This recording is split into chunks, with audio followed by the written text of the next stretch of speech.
Let's say tomorrow, Walmart, Target, Costco, or any of these big retailers offers your business 20,000 unit purchase order. First of all, congratulations. But here's the real question. Can you actually fulfill it? Or will your business crumble like so many others?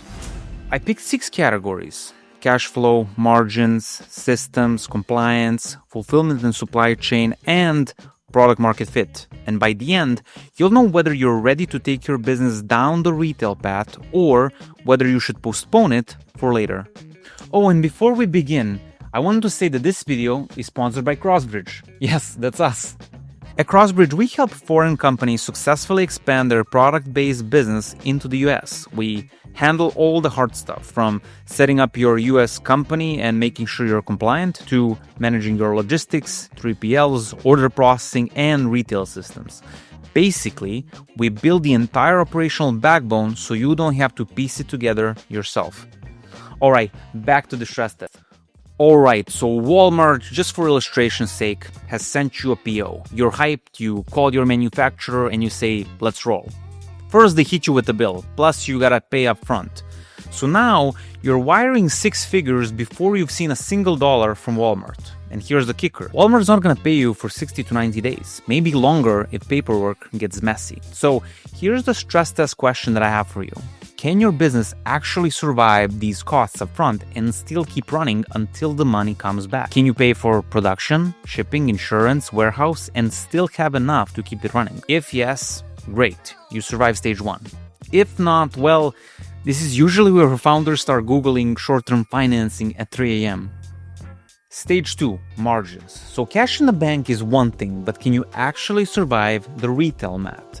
If Walmart or Target takes their 30 to 50% margin and then you add freight, compliance cost, and the marketing programs retailers expect you to fund, are you still profitable? Well, now you might say, well, Luca, the guys in my industry are only making 20% profit margin. If they go any lower than that, the business will crumble. And that's exactly why you want to find out what percentage retailers in your category actually take before you commit, because every category is different. We've done a full video breaking down the margins, cost, and cash flow, and I've left the video in the description. But the quick takeaway is this: if you can handle retailers' cut and still have money at the end of the day, the profit, you failed the test. Alright, let's say you've passed. So next stage, systems. Can your backend actually talk to Walmart's backend without blowing up? Why? Because Walmart doesn't want your emails or spreadsheets. They expect your backend to plug directly into theirs through EDI.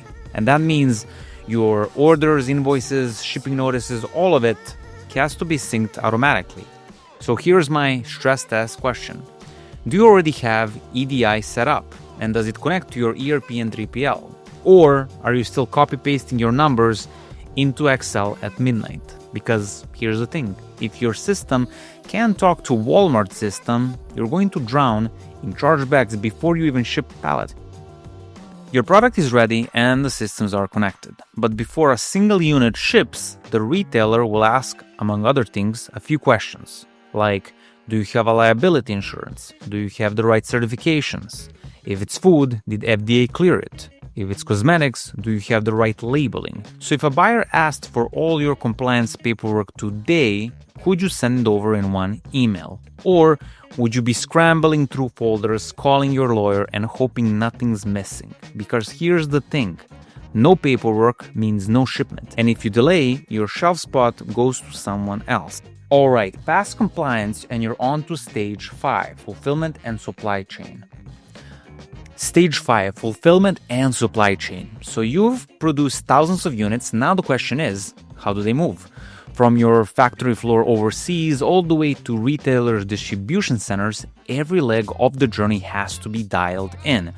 And on the supply chain side of things, do you have a reliable freight forwarder who understands customs, duties, and FDA clearance if needed? Have you decided whether to ship by sea or air? And have you run the math up front on costs versus lead times? Do you have contingency plans if a container gets stuck at a port or delayed in customs?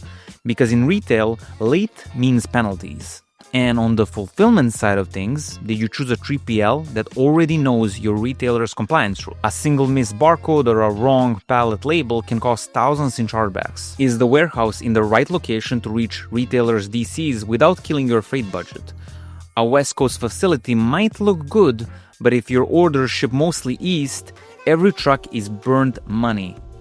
Also, have you gone line by line through your 3PL contract?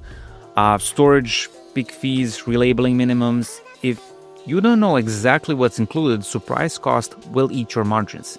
And getting to this stage doesn't mean knowing how to pack boxes. It means choosing the right partners at the right stage, at the right places, and running the math up front. Stage 6. Product market fit. This is the final boss, because even if you have the systems, the money, compliance, and the supply chain, none of it matters if the product doesn't actually move off the shelves. So here's the stress test question that I have for you. Do you already have proof that people buy and rebuy your product? Do you have strong reviews on Amazon, D2C sales data, or regional retail sell-through that you can show to the buyer? Why? Because unfortunately, retailers don't want to test demand for you. They want to know you've already done the testing. So what if you don't? Here's a playbook. You can start with D2C or Amazon and validate your sales story. You can collect reviews, testimonials, and reorder data, and then take that proof to a smaller regional chain or specialty store, and you can use those wins to build credibility before you step into a national big box meeting. That way, when you finally walk into Walmart, Target, or any of these big retailers, you're not just pitching hope, you're actually showing results. Retail readiness really comes down to 6 things: money, margins, systems and compliance, supply chain, and demand. Nail those and you can walk into a buyer meeting with confidence. But miss even one, and it's a smart move to hold off. And that's not failure, that's playing smart. Because sometimes the best strategy is to wait 12 months, straighten the weak spots, and then walk in ready instead of rushing in and getting dropped. If you need someone to walk you through each of these steps and ensure you're ready, schedule a free strategy call with my team and we'll get you set up. Alright, that's all I had for this video. So if you liked it, press like and subscribe, and I'll see you in the next one.